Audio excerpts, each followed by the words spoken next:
Hi, pleased to meet you. If this is your first time here, my name is Silem. Welcome to my channel. Today I'm going to show you guys how to insert a yoke into your princess dart bustier. Now I have a whole playlist on different princess dart bustiers, from off shoulder to armhole, to how to pad your princess dart bustier, to how to iron your princess dart bustier, how to get the perfect fitting princess dart bustier. I have like a whole playlist. Please check the playlist out. You're going to really learn a whole lot. The link will be in the description box down below. Let's get right into this video where I show you how to insert your yoke into your princess dart bustier. Oh, hey, I didn't see you there. I've already gone ahead to gum my line with the soft gum, and then I placed the front piece on top of the back piece. Now I'm just marking my baseline, under bust point, and my half length line. And now I'm just extending those lines.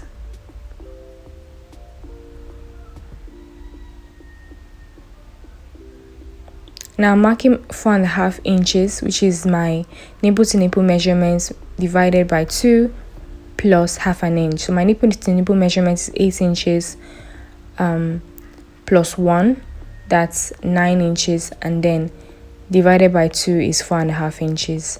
Now after marking my shoulder, I added 2 inches allowance.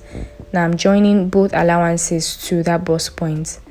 Now I'm marking 2 inches from the under bust, and that's because I'm not very busty. Now if you're sewing for someone that is really busty, you have to use at least 2 inches. And now from that 2 inches mark, I'm just connecting those 2 points with a curve. Now I'm replicating all the lines and all the measurements I had marked on the front piece. I'm like replicating all those lines on the back.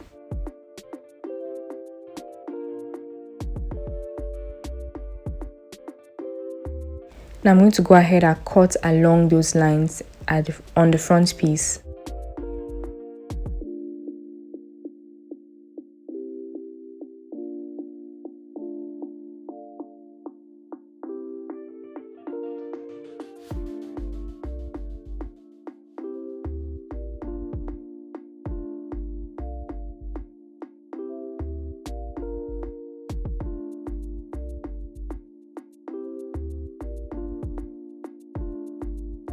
I'm also going to cut out the half length line. Now I'm just going to set those front pieces aside. I'm going to replicate those lines at the back, just extend them.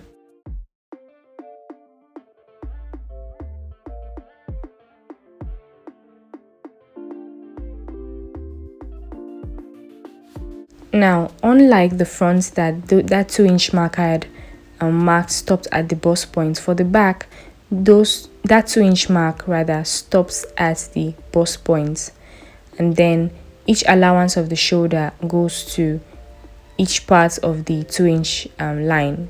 I hope that makes sense.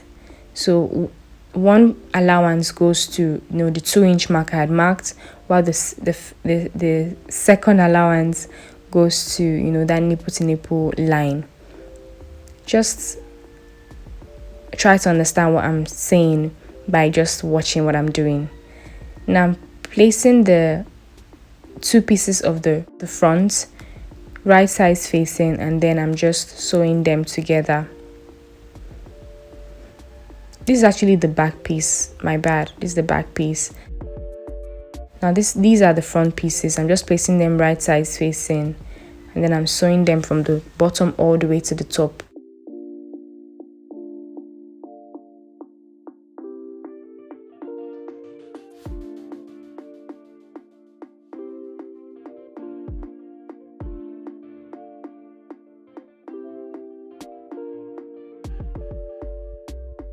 And that's what it looks like once I've sewn it together. Now I'm just going to go ahead and iron both pieces, and then place the front piece on top of the back piece. Now I'm just taking some pieces of fabric and placing under the bust so that it has a bit of structure. Now I'm placing my tape at the under bust, making sure that it's accurate, and then I'm marking the the 0 mark, which is going to serve as the shoulder line. and then downwards I had marked 4 inches from that 0 point, or from that shoulder, which is going to be the depth of my neck. So the depth of my neck is 4 inches. Now I divided her bust measurements by 4, and then I marked that point and added 2 inches allowance. I also divided her shape measurements by 4 and added 2 inches allowance as well, and I'm just connecting all those points. Now the width of my neck, I'm also taking about 3.5 inches for the width of my neck, and then I'm just drawing a curve to connect those 2 points.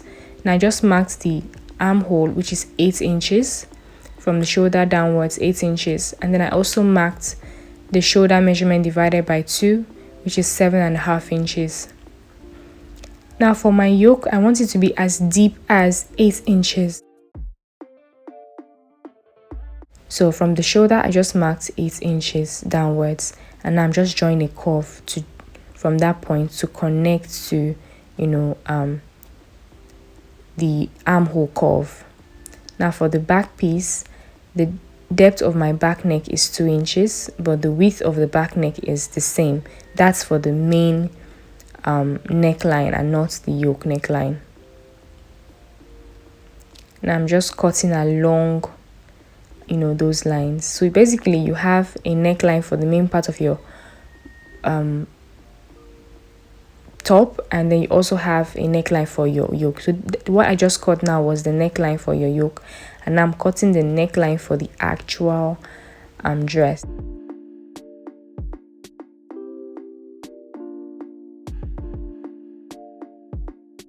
So I just cut along those lines, and then for the back I'm also I'm also marking the point where I'm going to cut out the yoke, and then I'm just cutting out the zipper allowance. Now that is the yoke and this is the body. These are the pieces for the body, and these are the yokes. So I'm just cutting I'm using a skin tone tool, so I'm just cutting my skin tone tool to match the yoke, but I'm leaving allowance, like about 1/2 inch allowance at the top and at the bottom, and those allowance will help me to join the pieces to my fabric. And this is the yoke for my front piece, and this is the yoke for my back piece. Now moving on to my sewing machine, I'm just going to take 2 pieces, like 2 back pieces, place them right sides facing, and then I'm just going to sew them together. I'll do the same thing for the other 2 back pieces. Now moving on to the front piece, I'm placing the side piece of the front to the center front piece, and then I'm just sewing them together from the bottom all the way to the top, 1/2 inch seam allowance.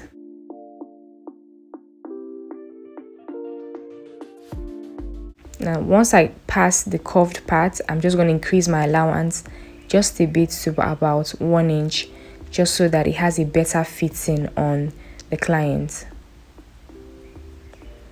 This is what it looks like, and I had gummed my breast pad as well on my lining, and that's because I'm using a sequence fabric, so I don't want to gum my sequence fabric with the breast pad, and that's why I gummed my breast pad on the lining. Otherwise I would have just gone ahead to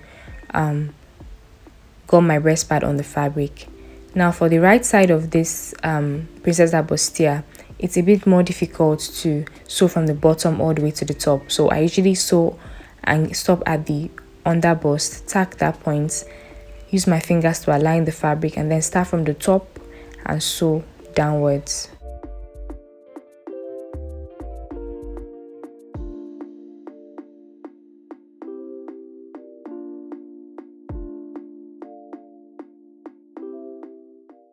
And then opening this up, this is what it looks like.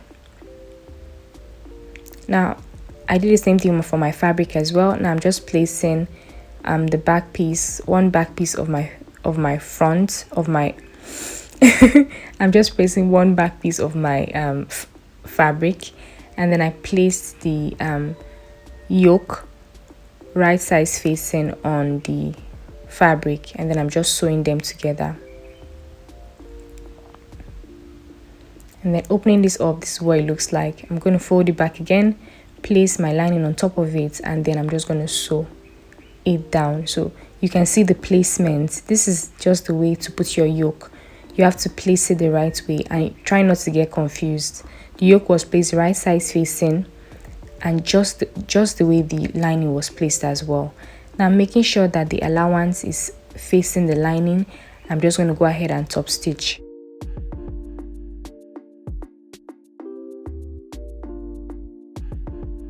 Once I close that up, this is what we have. You can see how neat it is. I'm going to open it up again, and then I'm going to close the sides.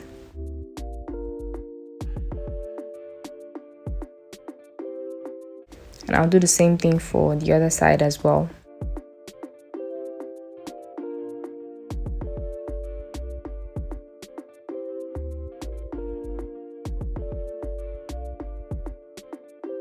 And now I'm just going to turn this to the right side. This is what it looks like.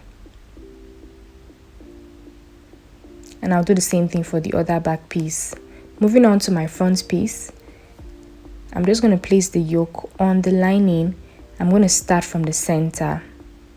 Now, if you're a beginner, this might be a bit tricky because it's a sweetheart neckline, but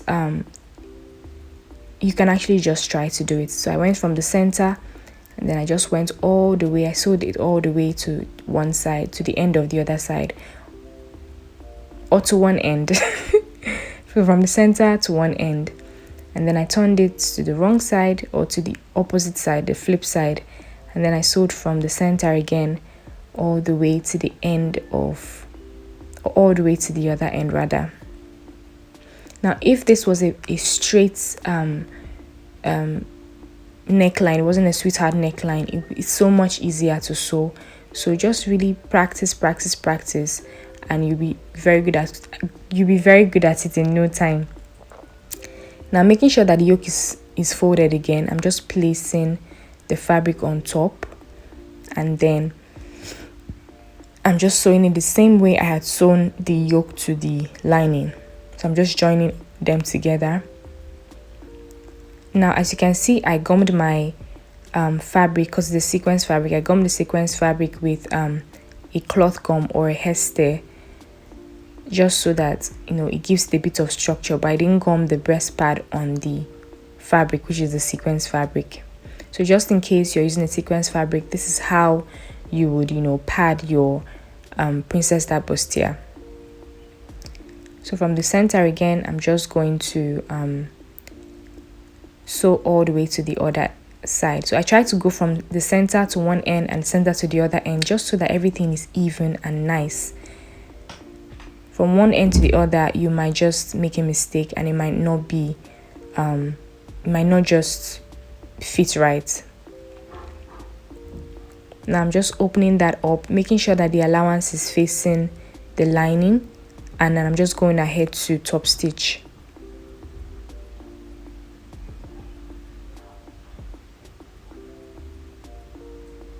All the way from one end to the other. And then closing this up again, I'm just going to go ahead and sew the sides closed.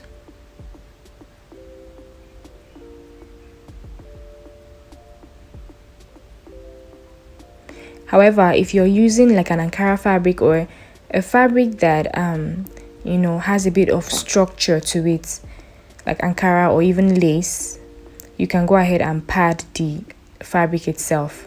Now this is what it looks like once we are done. Very simple, very easy. You can go ahead and connect this to a flare to make a peplon, or a skirt to make a dress.